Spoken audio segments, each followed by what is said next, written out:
नमस्कार। ये आपका मेरी तरफ से लास्ट टॉपिक है। आपका जो 10th चैप्टर है वो है spirituality quotient and 11th examination. Somewhere I read it's spirituality quotient and it's examination. तो इस टॉपिक को मैं रिविजिट कर रही हूँ आपको ये समझाने के लिए कि स्पिरिचुअलिटी क्वोशिएंट को कैसे एग्जामिन किया जा सकता है। ये टॉपिक आप पहले भी कवर कर चुके हैं, इसलिए मैं इसकी सिर्फ समरी बोल रही हूँ। इस क्लास में एक तो ये बात हुई थी कि do you think only intelligent people are successful in their life? Answer was no, क्योंकि बहुत सारे और फैक्टर्स हैं जो हमारी लाइफ में कंट्रीब्यूट करते हैं इंटेलिजेंस के साथ साथ। फिर उसके बाद ये था कि कई बार बहुत हाई लेवल का आईक्यू है और उसके बाद भी हाई आईक्यू सक्सीड नहीं करता लाइफ में, जबकि मॉडरेट लेवल के आईक्यू के लोग कई बार बहुत अच्छा करते हैं। उसका भी रिस्पॉन्स यही है। लेकिन यहाँ ये बात तय है कि high IQ means very sharp knife. अगर वो नाइफ आपको चलाना नहीं आता तो आप अपना नुकसान कर सकते हो या सोसाइटी का नुकसान कर सकते हो। जैसे टेररिस्ट उसका एक एग्जाम्पल है। उनकी प्लान भी बहुत इंटेलेक्चुअल प्लान्स होती हैं, लेकिन वो सोसाइटी को, वो कम्युनिटी को, वो कंट्री को हार्म पहुंचा रहे हैं, इसलिए ऐसी इंटेलिजेंस को कोई प्रमोट नहीं करता है। तो उसके बाद क्या है कि आईक्यू, ईक्यू और SQ, intelligence quotient, emotional quotient, spiritual quotient, 3 terms बार बार यूज होती हैं। तो अभी क्या है कि इमोशनल एस्पेक्ट्स हर जगह रिफ्लेक्ट होता है, आईक्यू में भी और आगे जाके आप देखेंगे कि एसक्यू में भी। इसलिए जो लेटेस्ट थ्योरी है इंटेलिजेंस की, उन्होंने इंट्रापर्सनल और इंटरपर्सनल इंटेलिजेंस की बात करनी शुरू कर दी कि आप अपने साथ कितने इंटेलेक्चुअल हो, सेल्फ अवेयरनेस कितनी है, सेल्फ मैनेजमेंट कितना अच्छा है। दूसरों के साथ जब डील कर रहे हो तब तुम्हारी इंटरपर्सनल इंटेलिजेंस या स्ट्रीट स्मार्टनेस या प्रैक्टिकल होना या एक दूसरे के साथ संबंध बनाना कितना सक्सेसफुल है। ईक्यू में भी इन दोनों पॉइंट्स को, इमोशनल क्वोशिएंट और इमोशनल इंटेलिजेंस में भी ये दोनों ही पॉइंट बहुत इंपॉर्टेंट हैं कि आप अपने इमोशंस को कैसे समझते हो, कैसे उन्हें मैनेज करते हो, कैसे आप उनके साथ डील करते हो और कितना आप उनके साथ अवेयर हो। ठीक वैसे ही दूसरों की फीलिंग्स को जानना, उसको मैनेज करना और उनके साथ एम्पैथेटिक बिहेवियर करना, ये सब इन्वॉल्व है। और कुछ स्टडीज कहती हैं कि जो इमोशनल इंटेलिजेंस है वो आईक्यू से डबल काम करता है। इसी कारण अब बहुत सारे स्कूलों में ऐसे मॉड्यूल्स पढ़ाए जा रहे हैं जिससे आप और ज्यादा इमोशनल इंटेलिजेंट हो। ये मैंने आपको डिटेल में आपको बताया था। इंडिया के भी आजकल कुछ स्कूलों में इस मॉड्यूल को पढ़ाया जाता है। दूसरे कंट्रीज में केजी से लेके 12th तक कुछ कुछ साइकोलॉजिकल एक्टिविटीज हैं जिनके थ्रू आप emotional intelligence, resilience, optimism, wellbeing, उन सब में ट्रेंड होते जाते हैं। ये भी एक ऐसा ही मॉड्यूल है और इंडिया में भी कुछ स्कूल्स में ये चल रहा है जहाँ पे children self awareness, self management, relationship skills, social awareness, responsible decision making activities, उन सब में धीरे धीरे ट्रेंड होते हैं। और यहाँ पर school teachers, non teaching staff, parents, peer group मतलब अपने क्लासमेट्स, वो सब एक दूसरे के साथ इन्वॉल्व होके ये सब चीजें सीखते हैं। फिर उसके बाद मैंने ये टॉपिक भी आपको थोड़ा सा कवर किया था कि इमोशनल हाइजीन क्यों जरूरी है हमारे लिए। जैसे आपको फिजिकल डिजीज के लिए फर्स्ट एड चाहिए, ठीक वैसे ही आपको साइकोलॉजिकल इंजरीज के लिए भी आपको फर्स्ट एड चाहिए। और इसको स्कूल्स रियलाइज कर रहे हैं अब, इसको even Indian education system realise कर रहा है। जैसे आप देखेंगे बहुत सारे ऐसे प्रोग्राम्स हैं जो स्पेशली स्कूल सेटिंग में चल रहे हैं, जैसे हैप्पीनेस करिकुलम इन दिल्ली स्कूल्स। उसके बाद जब हम एसक्यू पे सीधा शिफ्ट करते हैं तो वहां पर हमारे लिए स्पिरिचुअलिटी समझना जरूरी हो जाता है। रिलीजन एंड स्पिरिचुअलिटी, रिलीजन एक तरह से एक इंस्टीट्यूशनल प्लेटफॉर्म है जहां पर उस रिलीजन के अंडर आपको कुछ कुछ एक्टिविटीज करना, कुछ कुछ प्रैक्टिसेस करना प्रमोट किया जाता है। लेकिन स्पिरिचुअलिटी जो है वो आपकी एक अपनी इनर सेल्फ है, एक अपनी इनर जर्नी है। वहां आपको आउटर रूल रेगुलेशंस या रिलीजन के तहत एक्टिविटीज करने की जरूरत नहीं है। ये आपकी अपनी खुद की एक सेल्फ रिफ्लेक्टिव इनर जर्नी है। तो वो जो है रिलीजन, वो ग्रुप बिलीफ है या इंडिविजुअल है। और कई बार हम कहते हैं कि रिलीजियस एक्टिविटीज कुछ हद तक हमें स्पिरिचुअल लाइन में जाने के लिए ट्रेंड करती हैं, हमें पंचुअल बनाती हैं, और हम उनके तरह से, एक तरह से कहिए कि उन पायों पर चलकर आगे हम स्पिरिचुअलिटी की तरफ जाते हैं। लेकिन ये हर इंसान के लिए कंपल्सरी नहीं है। ऐसे हो सकता है कि आप किसी भी रिलीजन को बहुत फेथफुली फॉलो नहीं करते हो, लेकिन फिर भी आप एक तरह से स्पिरिचुअल अच्छे लेवल के जने हो। इसके अपने कोई रूल रेगुलेशंस नहीं है, ये आपकी, जैसे मैंने कहा कि एक इनर जर्नी है किसी की भी। और इसमें क्या है कि उस तरह का बिलीफ नहीं है जैसे जैसे कि रिलीजन में है। यहाँ आप ट्रायल एंड एरर से धीरे धीरे चीजों को सीखते जाते हैं। तो कई बार कुछ लोगों ने बोला है spiritual quotient means intellectual emotional plus SQ, और कुछ में एक तरह से सेपरेट साइकोलॉजिकल टेस्ट है। ये एक तरह से इंटरनलाइज्ड प्रोसेस है। फिर उसके बाद इस हायरार्किकल जो थियरी है मैस्लोज, इसको मैं बहुत डिटेल में नहीं जाऊंगी, लेकिन जो हाईएस्ट पोजीशन है सेल्फ फुलफिलमेंट नीड्स, ये स्पिरिचुअलिटी की तरफ इंडिकेट करता है। तो हम ये कहते हैं कि जब आप अपनी लाइफ में आगे बढ़ते जाते हो and you are programme to grow, तो एक ग्रोथ पर आप स्पिरिचुअलिटी को भी टच करते हो। आपका जो भी डायरेक्शन है वो फुल पोटेंशियलिटी पर है। इसलिए समाधि, निर्वाण, स्पिरिचुअल लाइन में ये वो स्टेट्स हैं जहां पर आप स्पिरिचुअलिटी के टॉप पर हैं। तो इसलिए ये मायने रखता है। इसको भी मैं यहाँ छोड़ती हूँ। ये फैक्टर्स हैं, ग्रोथ माइंडसेट और पॉजिटिव इमोशंस की बात करी थी, इन सबको मैं अब यहाँ पे ड्रॉप करती हूँ। अब हम सीधा आते हैं ऑन इट्स एग्जामिनेशन। यही इस एक सेपरेट रिकॉर्डिंग का मकसद है। जब हम एग्जामिनेशन की बात करते हैं, मींस जो भी आपने वैल्यूज एंड एथिक्स से रिलेटेड कॉन्स्ट्रक्ट्स को पढ़ा है, टॉपिक्स को पढ़ा है, वो कुछ हद तक सारे ही टेस्ट किए जाते हैं। जैसे आपकी सेल्फ अवेयरनेस क्या है, हम जान सकते हैं। जैसे आपकी सेल्फलेसनेस लेवल क्या है, हम जान सकते हैं।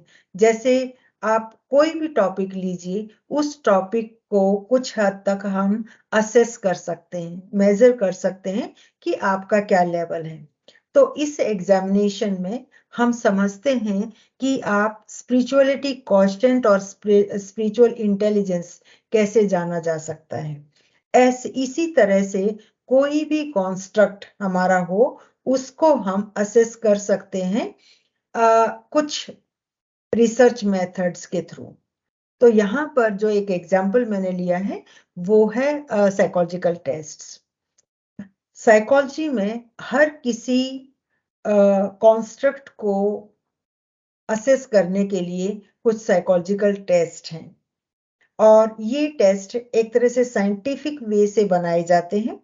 और इन टेस्ट को के थ्रू कोई भी अपना लेवल असेस कर सकता है। अगर आप किसी साइकोलॉजिस्ट के पास जाते हो तो उनके पास बहुत सारे असेसमेंट टूल्स होते हैं, जिनके थ्रू वो कहते हैं कि आपको डिप्रेशन है, आपको एंजाइटी है, आपको लो हैप्पीनेस है, आपको इवन ये साइकोलॉजिकल डिसऑर्डर है। तो हमारे पास टूल किट्स होती हैं। तो यहाँ पर स्पिरिचुअल इंटेलिजेंस को मेजर करने के लिए कोई साइकोलॉजिकल टेस्ट हो सकता है जिसमें स्पिरिचुअल इंटेलिजेंस को मेजर किया जाए। तो जब मैं सर्च कर रही थी तो एक एग्जाम्पल के लिए मुझे इनका डॉक्टर किंग का एक स्केल मिला और मुझे लगा आपको समझाने के लिए काफी रहेगा। इसमें हमारे लिए सबसे इम्पोर्टेंट बात होती है कि हम ऊपर की इंस्ट्रक्शंस को ध्यान से पढ़ें। The following statements are designed to measure various behaviors, thought processes, and mental characteristics. Read each statement carefully and choose which one of the 5 possible responses best reflects you by circling the corresponding number. You could do that कि जो आपका जवाब है उसको circle करते जाएं.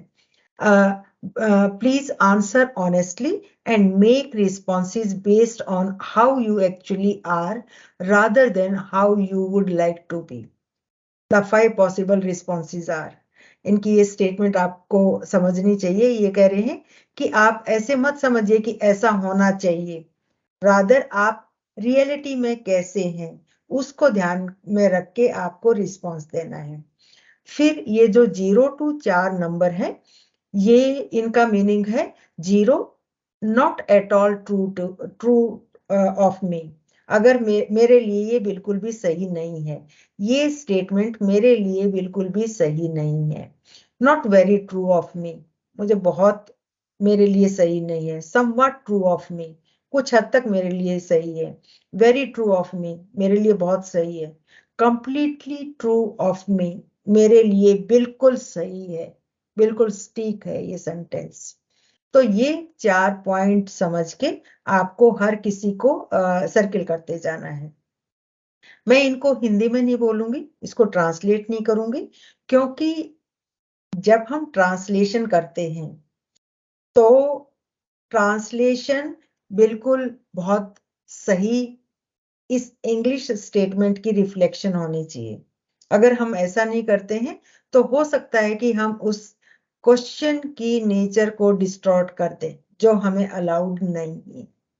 इसलिए आप और जब मैं इन्हें पढ़ रही हूँ, इनका मीनिंग निकाल रही हूँ, तो हो सकता है कि आपके लिए इसका मीनिंग अलग हो और मेरे लिए इसका मीनिंग अलग हो। इसलिए ये सारी स्टेटमेंट्स बस मैं आपके लिए पढ़ रही हूँ ताकि मैं ये बता पाऊं कि इसका एग्जामिनेशन या इसका टेस्टिंग कैसे होता है और इसका आगे मीनिंग क्या होगा। जैसे यहाँ स्टेटमेंट्स है, आई हैव ऑफन क्वेश्चनड और pondered the nature of reality. आप अपना रिस्पॉन्स डाल सकते हैं, यहाँ पर सर्किल कर सकते हैं जो भी आपके लिए सही है। I recognize aspects of myself that are deeper than my physical body. Second one. Third, I have spent time contemplating the purpose or reason for my existence. I am able to enter higher state of consciousness or awareness. I am able to deeply contemplate what happens after death. It's difficult for me to sense anything other than the physical or material. I'll revisit this question again. You just answer accordingly. My ability to find meaning and purpose in life helps me adapt to stressful situations. I can control when I enter higher state of consciousness or awareness. I have developed my own theories about such things as life, death, reality, and existence.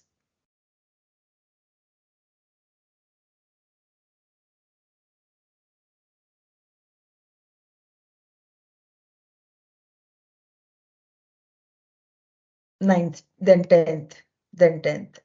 Yeah. I am aware of a deeper connection between myself and other people. 11th, I am able to define a purpose or reason for myself.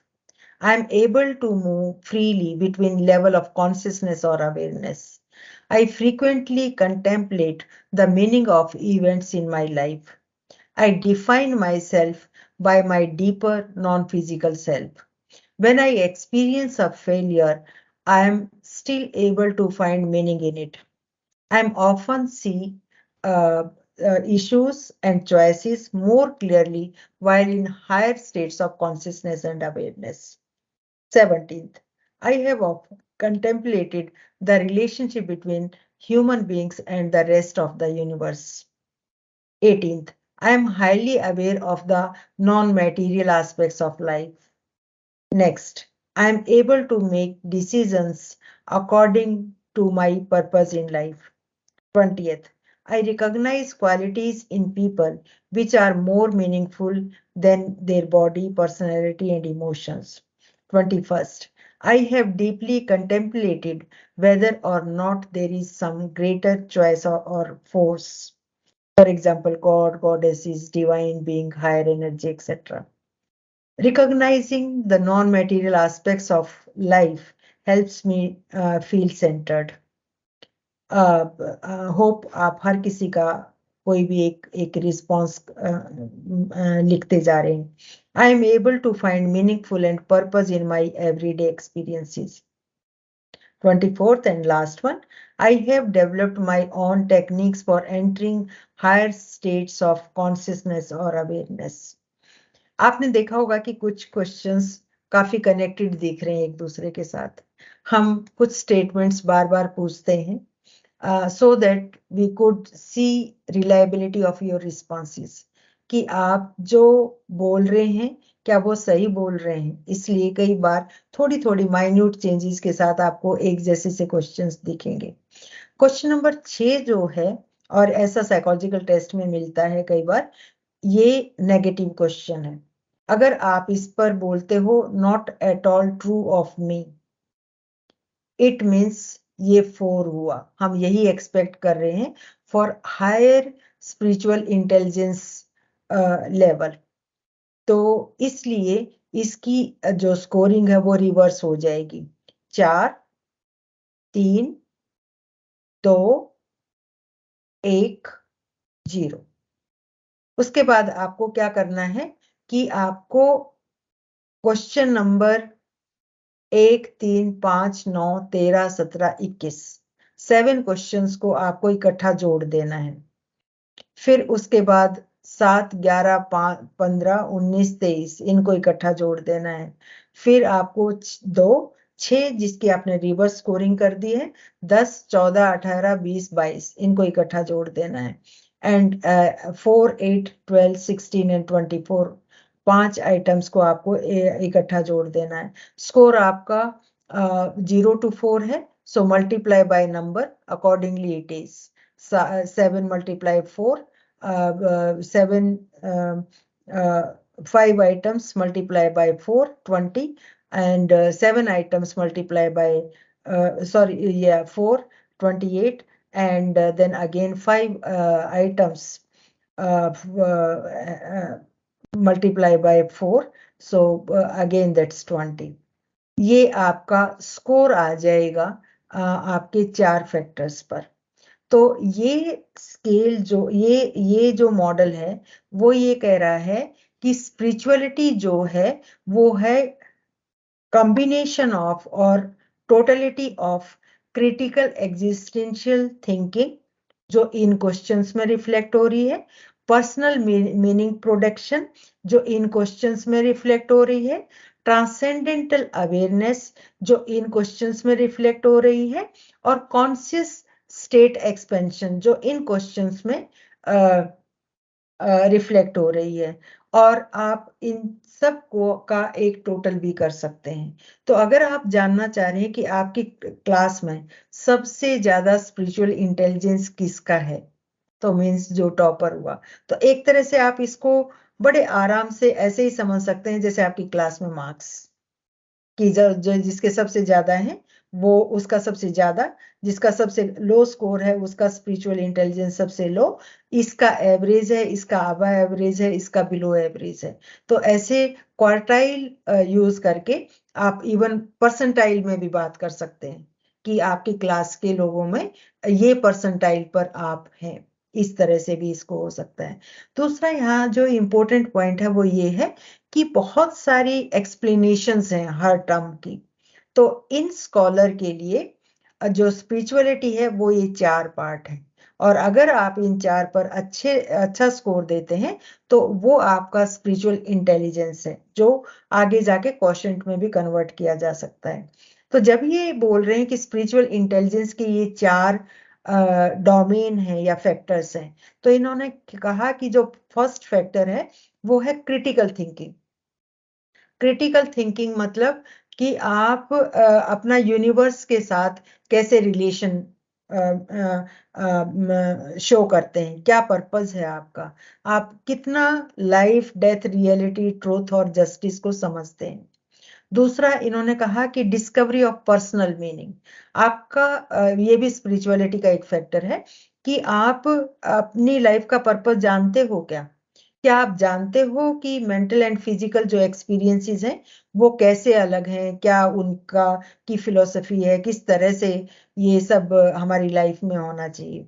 फिर आपकी transcendental awareness या spiritual awareness, क्या आप अपने से बड़ी picture देखते हैं इस दुनियादारी की, क्या आपको लगता है कि स्पिरिचुअल एग्जिस्टेंस है यहाँ पर, उसके लिए आपके यूजुअल एक्सपीरियंसेस क्या हैं। फिर उसके बाद अवेयरनेस लेवल आपका क्या है, क्या आप deep meditation, prayer, reflection, consideration, ये आपके रिस्पॉन्सेज में रिफ्लेक्ट होती है। तो ये सब क्वेश्चंस हैं। और जैसे मैं पहले भी बोला है मैंने कि हर कॉन्स्ट्रक्ट की एक ऑपरेशनल डेफिनेशन होती है जिसके साथ उसका एग्जामिनेशन किया जाता है।